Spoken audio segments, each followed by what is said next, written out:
पूर्व जन्म का आधार क्या है? जीवात्मा पूर्व जन्म में अपने साथ क्या ले जाती है?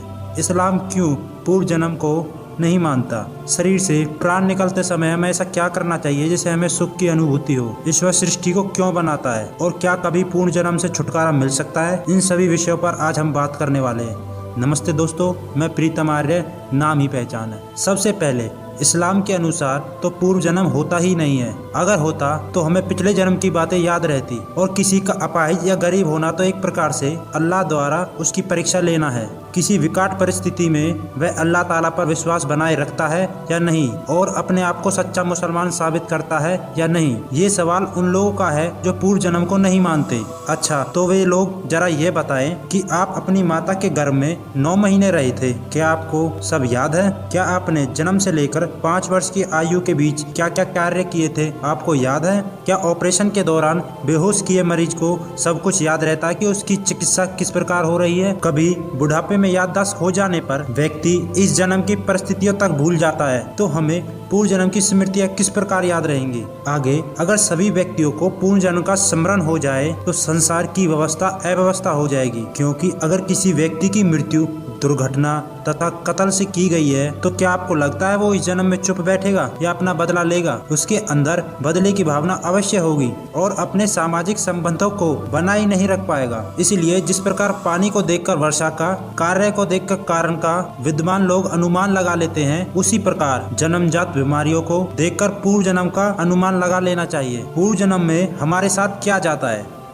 जीव आत्मा के साथ जुड़े सूक्ष्म शरीर से पूर्व जन्म में धर्म, कर्म व ज्ञान आते हैं। इन्हीं के आधार पर जीव आत्मा को वर्तमान जीवन में सुख की अनुभूति मिलती है। यजुर्वेद के 4थे अध्याय का 15वां मंत्र जीव आत्मा के पूर्ण जन्म के विषय में कहता है, हे ईश्वर, जब जब हम जन्म ले तब तब हमें शुद्ध मन, पूर्ण आयु, आरोग्यता, प्राण, कुशलता युक्त आत्मा, उत्तम चक्षु और भोग प्राप्त हो। विषय में विराजमान ईश्वर प्रत्येक जन्म में हमारे शरीर का पालन करे, वह अग्नि स्वरूप पाप से निंदित कर्मों से हमें बचाए। इसमें वेद क्या कहते हैं आत्मा के बारे में कि आत्मा अजन्मा है, उसका जन्म नहीं होता। ऋग्वेद मंडल 2 सूक्त 1 मंत्र 14, मंडल 10 सूक्त 16 मंत्र 4, यजुर्वेद अध्याय 17 मंत्र 30, अथर्ववेद कांड 9 सूक्त 5 मंत्र 1 से 16। ये वेद मंत्र बताते हैं कि आत्मा अजन्मा है, उसका जन्म नहीं होता। आत्मा अमर है। अथर्ववेद कांड 9 सूक्त 10 मंत्र 16। आत्मा के अनंत जन्म हो चुके। ऋग्वेद मंडल 7 सूक्त 62 मंत्र 1। पहला सिद्धांत जो हमारे सामने आता है कि जीव आत्मा पूर्ण जन्म लेती है, इसको सत्य सिद्ध करने के लिए हमें कितने ही बार समाज में प्रमाण मिल जाते हैं। कुछ सात्विक प्रवृत्ति की जीव आत्माओं को अपना पिछला जन्म बाल्यावस्था तक याद रहता है। ऐसी अनेक घटनाएं समाज से हमारे सामने आती है और उन पर अनुमान करके पाया गया है कि ये घटनाएं सत्य है। एक ऐसी घटना 30 जून 2011 की एक सत्य घटना। राजस्थान के एक गांव हनुमानगढ़ी में एक बच्चे का जन्म हुआ। जब बच्चा बोलने लगा तो पाया गया उसकी बोली में पंजाबी भाषा दिखती थी। वह कहता था कि 7 साल पहले मेरी कत्ल से हत्या हुई है। मैं पंजाब के अबोहर जिले की एक वर्कशॉप में कार्य करता था। मुझे नशे का पदार्थ खिलाकर रेलवे ट्रैक पर डाल दिया गया था। मुझे बहुत मारा भी था। मुझे उनसे बदला लेना है। उस बच्चे ने कातिल का नाम और पता भी बताया। जब घटना की खोजबीन करी गई तो घटना बिल्कुल सत्य पाई गई। इस बच्चे ने अपना नाम सुभाष बताया। अमोहर के थाने में इस घटना की रिपोर्ट भी दर्ज थी, परंतु कातिल का पता नहीं लग पाया, इसलिए सजा नहीं हुई। कातिल की तुष्टि इस बच्चे के नाम बताने पर हो गई थी, किंतु पर्याप्त सबूत न मिलने के कारण कोर्ट ने बच्चे की गवाही को मंजूरी न दी। इस तरह की घटनाएं भारत तथा हिंदुओं में नहीं, विदेशियों तथा अन्य धर्म में भी पाई जाती है। अब प्रश्न उठता है कि पूर्व जन्म का आधार क्या है? कोई जीवात्मा उच्च कोटि के परिवार में जन्म लेता है, कोई गरीब परिवार में, कोई भारी पुरुषार्थ करके भी धन दौलत ऐश्वर्य वैभव प्राप्त नहीं कर पाता,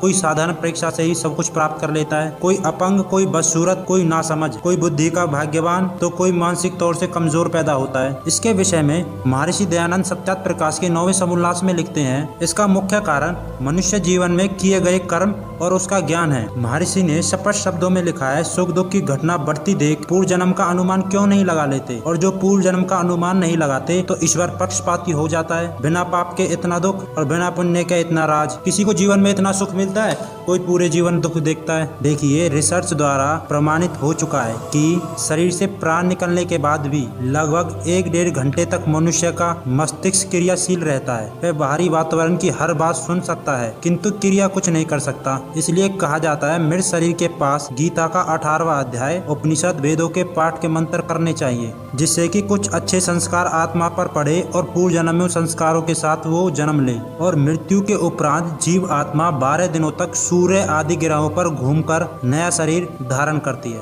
यजुर्वेद अध्याय 39 मंत्र 6, जिसके ऊपर मैंने एक अलग से वीडियो बना रखी है, आप जाकर देख सकते हैं। अब सवाल आता है, क्या कभी किसी का पूर्व जन्म से छुटकारा हो सकता है? मनुष्य जब पूर्ण सत्यवादी, प्रभु भक्त, उपासक एवं संयमी जीवन जीते हुए परमेश्वर की उपासना करते हुए अपने निरंतर कार्य करते हैं, वे मोक्ष को प्राप्त करते हैं, तब वह पूर्व जन्म से छुटकारा पा लेते हैं। इसलिए शुभ कार्य, मन की स्वच्छता, आत्मा की पवित्रता, श्रेष्ठ आचरण, प्राणी मात्र से प्रेम भाव अत्यंत आवश्यक है। मोक्ष के लिए कोई छोटा रास्ता नहीं है। आपको शॉर्टकट बताकर मूर्ख बनाने वाले अनेक लोग मिल जाएंगे। मोक्ष के लिए और ईश्वर प्राप्ति के लिए आपको कठोर मेहनत करनी पड़ेगी, और जिसकी आत्मा शुद्ध होगी उसको मोक्ष प्राप्त होगा, आनंद सुख परमात्मा के पास जाकर मिलेगा। और जो आत्मा है वह परमपिता परमात्मा के पास मोक्ष के रूप में 31 नील, 10 खरब, 40 अरब वर्ष तक मोक्ष का आनंद भोगती है। वेद कहता है, हे जीव, शरीर छोड़ते समय ओम का स्मरण कर। यजुर्वेद अध्याय 40 मंत्र 15। अंत, ईश्वर सृष्टि क्यों बनाता है? ईश्वर सृष्टि आत्मा के भोग और मोक्ष के लिए बनाता है। इसमें वेद कहता है, ऋग्वेद मंडल 10 सूक्त 100 मंत्र 1। अपने धर्म की ठीक ठीक जानकारी लेने के लिए हमारे साथ जुड़े। आपने ये वीडियो देखी, आपका आभार, धन्यवाद।